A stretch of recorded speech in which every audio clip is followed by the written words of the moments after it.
अल्लाह ताला इरशाद फरमाता है वमा खलक़तुल जिन्ना वल इंसा इल्ला लियअबुदून कि हमने इंसान और जिन्नात को अपनी इबादत के लिए पैदा किया, अपनी इबादत के लिए पैदा किया।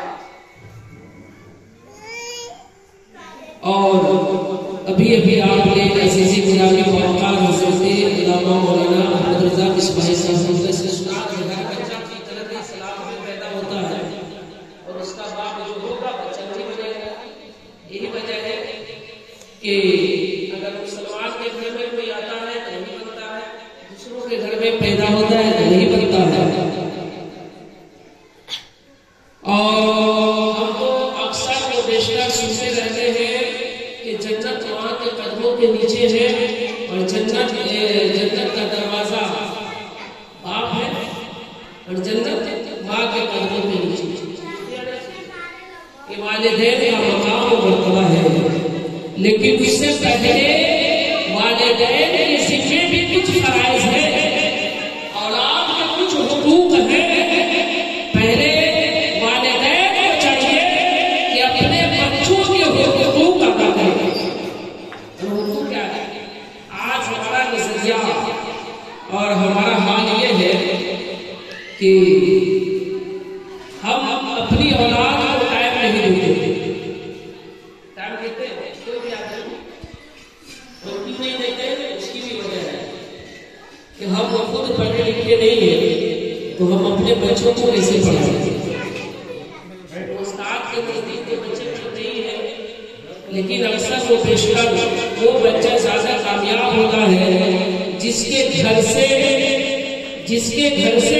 कुछ तालीम और तरबियत होती है। और जिस तरह आज किसी भी मोहल्ले में या बस्ती में अक्सर बेशतर जाइएगा तो जितनी निगाहें, जितनी कड़ी नजर इंसान इमाम के ऊपर लगाते हैं, अगर अपनी औलाद के ऊपर लगा दे तो औलाद को कामयाबी होगी।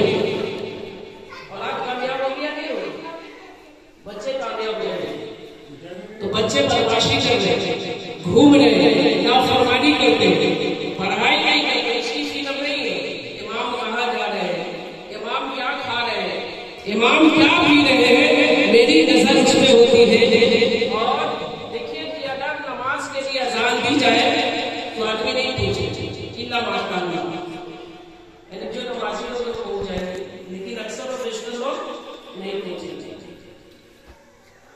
एक बार अगर अजान हो तो नहीं पहुंचे, लेकिन अभी अजान हुई और 2 मिनट के बाद ही अजान दे दीजिए तो सारे में पहुंच जाएंगे।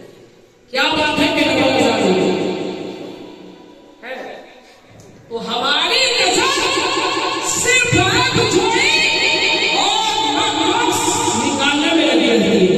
काश ये चीजें जितनी हम इमाम के ऊपर निगाह कड़ी करके रखते हैं या नजर रखते हैं अपनी औलाद का ऊपर रखेंगे तो मेरी औलाद कामयाब होगी। और आज बच्चा बड़ा होकर के अगर फरमानी करता है तो सारे माँ बाप होते हैं, मेरी बात ही नहीं मानता है, मेरा कहा तो सुनता ही नहीं, कमांड दिलाता है बीवी को देता है, मुझे देता ही नहीं है। अरे आपने अपना हक अदा कहाँ किया? क्या माँ बाप का ऊपर औलाद का हुकूक नहीं है? पहले हम सिर्फ अपना हक लेना चाहते हैं, लेकिन मेरे ऊपर जो दूसरे के हुकूक है वो अदा करना नहीं चाहते। हक मांगने से पहले आपके जिम्मे अगर किसी के हुकूक है उसको अदा कीजिए, आपका हक खुद ही मिल जाएगा। लेकिन हम हक तो अदा नहीं करते, बस हक मांगने चलते। हक मांगने से नहीं मिलता है, जब तक आप जो आपके जिम्मे हुकूक है नहीं अदा करेंगे आपका हक नहीं मिलेगा। तो हम इमाम के पीछे जितनी कड़ी नजर रखते हैं उससे आधी नजर भी औलाद के पीछे रखेंगे, मेरी औलाद सुधर जाएगी, नाकामी का मुंह औलाद नहीं रखेगी। आप बताइए कि अक्सर वो बेशतर सुनते हैं कि माँ बाप का असर औलाद के ऊपर होता है, माँ बाप का असर औलाद के ऊपर होता है। सोचे नहीं, और मेडिकल साइंस भी बताती है कि जब लेडीज हालत डिलीवरी में हो, यानी हालत हमल में, गलत चीज अपनी निगाह से न देखे, गलत चीज अपनी जबान से न निकाले और गलत चीजों को अपने कान से न सुने। खाना खाए, अंगूर हो, अनार हो या सेब हो या कोई भी पिस्ता बादाम हो, अखरोट हो, यानी ताकतवर चीज खाए, क्योंकि खाती मां है, लेकिन उसका असर बच्चे के ऊपर पड़ता है। औलाद ताकतवर होगी, मेडिकल साइंस दिखाती है नहीं, लेकिन हमारा इस्लाम बहुत पहले पता चलता है। जानते हैं कि हजरत फरीदुद्दीन गंज शकर रहमतुल्लाहि तआला ने के करीबी वो जा रहे थे, रास्ते से देखा कि वो बच्चा बहुत रो रहा है। गए उसके नजदीक, माँ बाप से कहा कि ये बच्चा क्यों रो रहा है? कहा कि हुजूर 1 महीने से परेशान हो, ये बच्चा चुप होने का नाम नहीं लेता है, कितना इलाज करा लिया लेकिन चुप ही नहीं हो रहा है। तो वो मुस्कुराते हुए कहते हैं कि ये बच्चा जो है अपने वक्त का वली कामिल है, वली कामिल है। कहा कि ये कौन आया, 1 महीने से परेशान है, आप करें कि वली ला के लाओ मेरी गोद। उन्होंने अपनी गोद में लिया और बच्चे के कान में कुछ पढ़ करके दर्द किया, बच्चा चुप हो गया, मुस्कुराने लगा। वालिदैन परेशान है कि हजरात एक जब से ये बच्चा पैदा हुआ है ये वही रहा, कितनी दवा करा लिए चुप होने का नाम नहीं लेता है, लेकिन आपने और ऐसा दर्द किया है कि बच्चा चुप हो गया, मुस्कुरा भी रहा है। कहा कि देखो इसकी गजा कुछ और है, देव कुछ और है, यानी बीमारी कुछ और है और दवा कुछ और दे रहे हो, ये बताओ इस बच्चे की माँ हाफिज़े कुरान है? कहा कि हाँ इसकी माँ हाफिज़ा है। कहा कि देखो जब ये अपनी माँ के शिशु में था तो इसकी माँ जो तिलावत करती थी कलाम मुक़द्दस की, तो तिलावत सुनना इस बच्चे की पैसा से थी, और जब से वो हॉस्पिटल में तिलावत सुन नहीं रहा है इसलिए बच्चा बेचैन बेकरार है। मैंने इसलिए दिमाग में बना दिया है, पढ़ने बंद किया, ये बच्चा खामोश हो गया तो पता क्या चला, ये गाने पे और माँ का असर औलाद के ऊपर पड़ता है। और जानते हैं कि वो बच्चा कौन था? अपने वक्त का वली कामिल हज़रत अबू अली शाह कलंदर रहमतुल्लाह, अपने वक्त का वली कामिल। और जानते हैं कि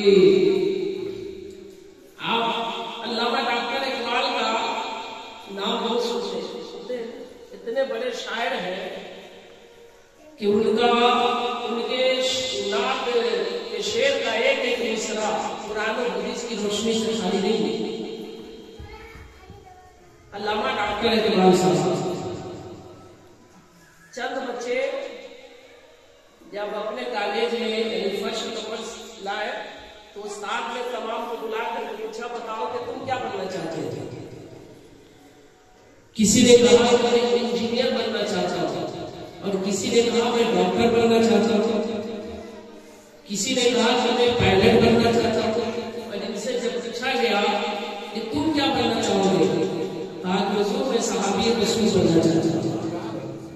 कहा मैं सहाबी रसूल बनना चाहता हूँ। साहब ने कहा कि सहाबी होना तो नहीं, यानी सहाबी अब नहीं बन सकते, डॉक्टर बन सकते हो, इंजीनियर बन सकते हो, पायलट बन सकते हो, साइंसदान बन सकते हो, वैज्ञानिक बन सकते हो, लेकिन सहाबी नहीं बन सकते। क्यों? इसलिए कि सहाबी से कहते हैं जो हालत ईमान में रसूल को अपनी आंखों से देखा हो और हालत ईमान ही में उनका खात्मा हो। तो हालत ईमान में तो इंशाअल्लाह खात्मा होगा, लेकिन अपनी ज़ाहिरी निगाहों से रसूल को देख नहीं सकते। उस्ताद हैरान हुआ, पूछा कि बाबू बताओ कि ये बात मेरे ज़हन में आई कहां से, ये बात तुमने कहां से सीखी? कहा कि मेरी वालिदा हमेशा सहाबी रसूल के वाक़यात को सुनाया करती थी, तो सहाबी से मुझे इतनी मोहब्बत हो गई कि मैंने यानी सोच लिया कि जब भी मैं सहाबी रसूल बोलूंगा उसी का नाम अल्लामा डॉक्टर इकबाल है। तो कहने का मकसद ये कि औलाद यानी जिस तरह हम इमाम के ऊपर कड़ी निगाह रखते हैं ना, अपनी औलाद के ऊपर रखें तो इंशाअल्लाह हमारी औलाद के अंदर सुधार पैदा होगा। अरे 24 घंटे में से सिर्फ आधा घंटा या 1 घंटा शाम के वक्त ये अपनी औलाद को देख के मेरी औलाद कभी गलत रास्ते से इख्तियार नहीं करेगी। लेकिन हर चीज के लिए मेरे पास टाइम है, वक्त है, औलाद के लिए मेरे पास टाइम नहीं है। वो औलाद नाफरमानी में करेगी तो क्या करेगी?